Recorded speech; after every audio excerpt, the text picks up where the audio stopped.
बच्चों, आज हम अध्ययन करेंगे धन का निष्कासन। अब सबसे पहले तो हम ये जानने का प्रयास करेंगे कि धन का निष्कासन किससे संबंधित है। जब कंपनी सरकार या ईस्ट इंडिया कंपनी की स्थापना भारत में हुई तो अंग्रेजों द्वारा किस तरह से भारतीय धन को विभिन्न प्रकार के व्ययों के माध्यम से सरकार द्वारा इकट्ठा करके यहाँ से इंग्लैंड भेजा गया और उसके बदले में हमें कुछ भी प्राप्त नहीं। ये धन मुद्रा के रूप में, पदार्थ के रूप में, कृषि व कच्चा माल आदि के रूप में ये धन जाता था। मुद्रा, सोना, चांदी आदि भी भेजी जाती थी। तो धन का निष्कासन से अभिप्राय है कि वो धन जो भारत से इंग्लैंड भेजा जाता था उसके बदले में कुछ भी नहीं आता था। भारत में मुद्रा, पदार्थों, कृषि, कच्चा माल आदि के रूप में वो धन जाता था। मुद्रा, सोना, चांदी आदि भी भेजी जाती थी। भारत में अनेक आक्रमण हुए, लेकिन ब्रिटिश साम्राज्यवादियों में और इससे पूर्व के आक्रांताओं में कुछ अंतर था। अंग्रेजों के अतिरिक्त किसी भी आक्रांता ने भारतीय अर्थव्यवस्था की संरचना में परिवर्तन किया और न ही धन की निरंतर निकासी का सिद्धांत अपनाया।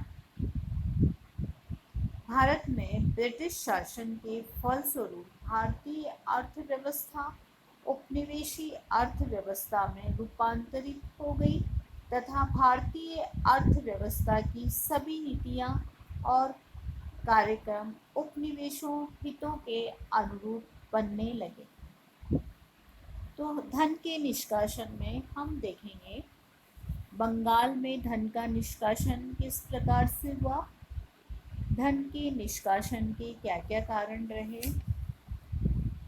धन की निकासी के क्या माध्यम बने, किन नेताओं द्वारा इसका विरोध किया गया। बच्चों, आपको जानकारी होगी दादा भाई नौरोजी ने सबसे पहले एक पुस्तक लिखी थी अपनी, अन पॉवर्टी इन ब्रिटिश रूल, जिसके अंतर्गत धन के निकासी पर विरोध प्रकट किया था। रमेश चंद्र दत्त और दादा भाई नौरोजी द्वारा इस संदर्भ में विशेष लेख लिखे गए।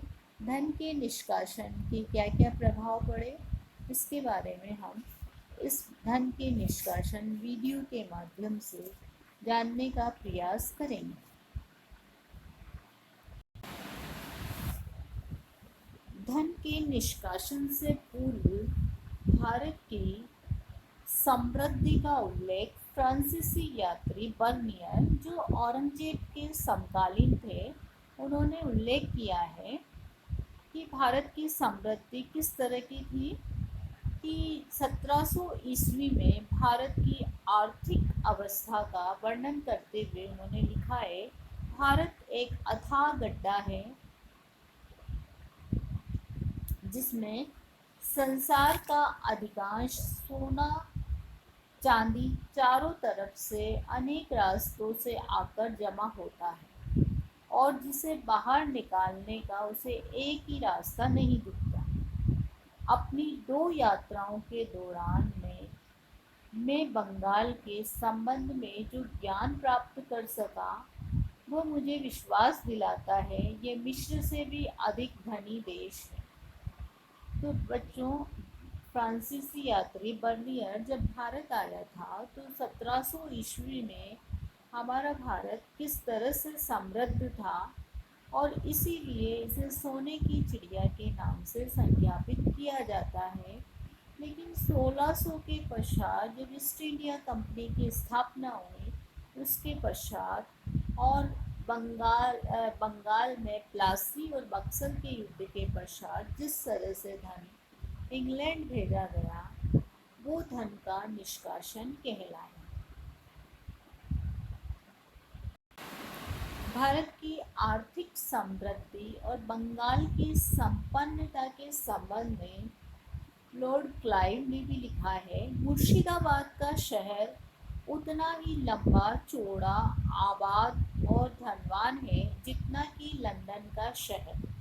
अंतर इतना है कि लंदन में धनाढ्य व्यक्ति के पास जितनी संपत्ति है उससे कहीं ज़्यादा संपत्ति मुर्शिदाबाद में अनेकों के पास है। किंतु 19वीं और 20वीं शताब्दी के आरंभ में लगभग 10 करोड़ व्यक्ति ब्रिटिश भारत में ऐसे थे जिन्हें किसी भी समय पेट भर भोजन नहीं मिलता था।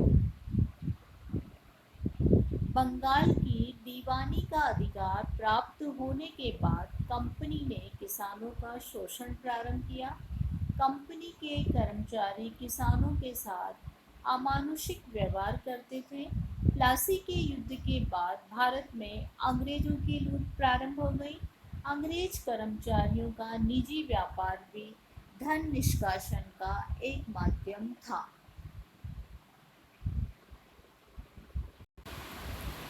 अब बच्चों, अब हम अध्ययन करेंगे धन के निष्कासन का अभिप्राय। वह धन जो भारत से इंग्लैंड भेजा जाता था और उसके बदले में कुछ नहीं आता था। भारत में मुद्रा, पदार्थों, कृषि, कच्चा माल आदि के रूप में यह धन जाता था। मुद्रा, सोना, चांदी आदि भी भेजी जाती थी।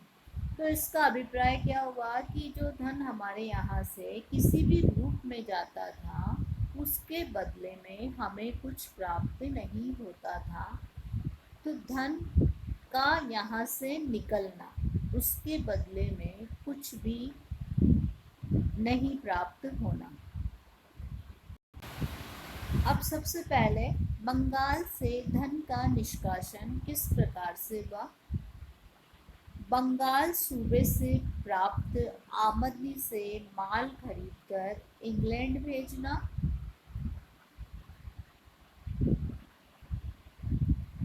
बंगाल की आमदनी से यहाँ का कच्चा माल इंग्लैंड भेजा गया। उसके बदले वहाँ का उत्पादित माल इंग्लैंड से भारत लाया गया जो काफ़ी महंगा होता था। नंबर 2, कंपनी के कर्मचारियों द्वारा आमदनी ले जाना। कंपनी के जो कर्मचारी थे जो निजी व्यापार करते थे, वे निजी वेतन का अधिकांश भाग उपहार, गिफ्ट के रूप में, रिश्वतों के रूप में, अनियमित व्यापार से हुई आमदनी इंग्लैंड ले जाते थे।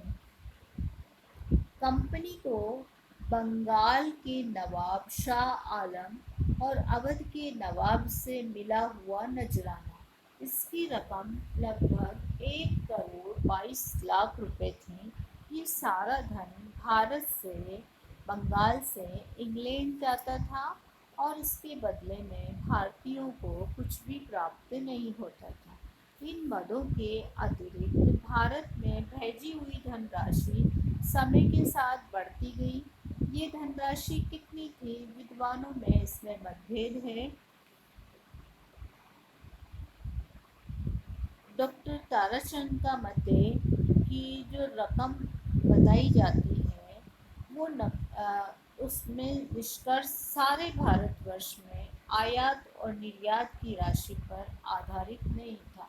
इतनी अधिक रकम भेजी जाती थी कि विद्वानों में भी इस संबंध में मतभेद है।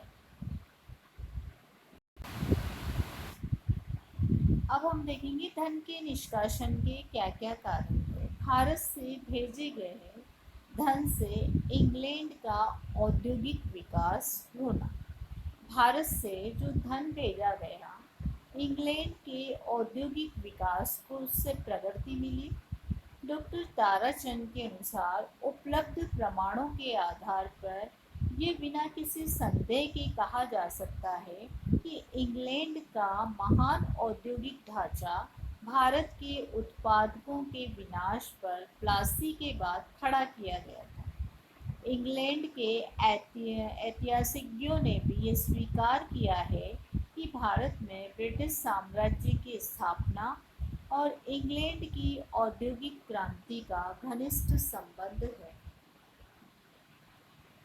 भारत की लूट से प्राप्त हुए धन ने इंग्लैंड को यूरोप के अन्य देशों को औद्योगिक क्षेत्र में इतना आगे ला दिया कि लगभग 50 साल तक इस क्षेत्र में उसका कोई प्रतिद्वंदी नहीं रहा।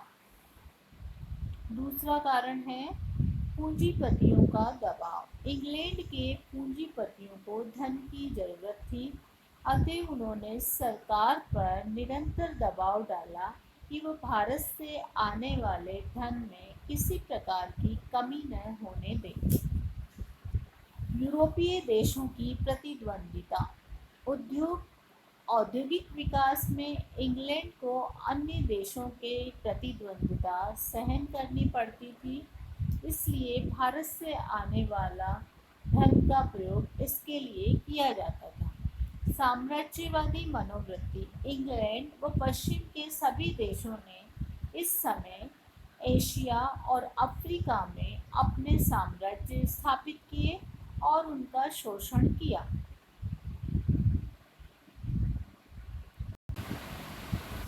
तो बच्चों, हमने आज ये जानने का प्रयास किया इस वीडियो के माध्यम से धन के निष्कासन का क्या अभिप्राय है।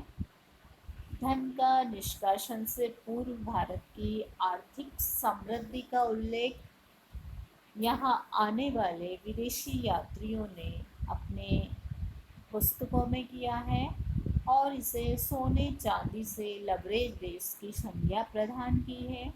स्वयं गवर्नर जनरल लॉर्ड क्लाइव ने भारत की और बंगाल की समृद्धि पर विस्तार से प्रकाश डाला है। बंगाल से धन जो यहाँ की आमदनी थी से माल खरीदकर इंग्लैंड भेजा जाता था। ये कच्चा माल यहाँ से इंग्लैंड जाता था और वहाँ से तैयार माल आता था जो भारतीयों को महंगे दामों में उपलब्ध कराया जाता था। कंपनी के कर्मचारी निजी आमदनी को इंग्लैंड भेजते थे। वो किस रूप में भेजते थे? गिफ्ट के रूप में, रिश्वत के रूप में या व्यापार के रूप में। कंपनी को बंगाल के नवाब से, जो शाह आलम थे, और अवध के नवाब से एक बहुत बड़ी रकम नजराने के रूप में प्राप्त हुई थी, वो भी उन्होंने इंग्लैंड को भेजी गई।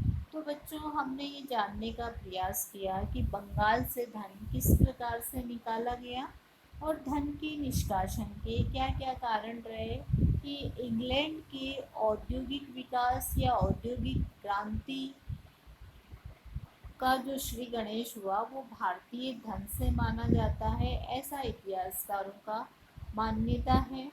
दूसरा, पूंजीपति जो इंग्लैंड के थे वो बार बार सरकार पर दबाव डाल रहे थे कि उन्हें अत्यधिक धन की आवश्यकता है और इसलिए भारत से आने वाले धन में किसी भी प्रकार की कमी नहीं की जाए। यूरोपीय देशों से इंग्लैंड की प्रतिद्वंदिता थी और इसके लिए धन की अत्यधिक आवश्यकता थी और इस धन की पूर्ति केवल और केवल भारत से ही हो सकती थी। इंग्लैंड की साम्राज्यवादी मनोवृत्ति, उसको अपनी सैनिक शक्ति को मजबूत बनाना था। सैनिक शक्ति की मजबूती के लिए आवश्यक था धन और वो धन उसे भारत से प्राप्त करना था। तो बच्चों, आज के वीडियो में हमने ये जानने का प्रयास किया कि किस तरह से धन भारत से इंग्लैंड भेजा गया। अब अगली क्लास में हम देखेंगे धन की निकासी के क्या क्या माध्यम बने।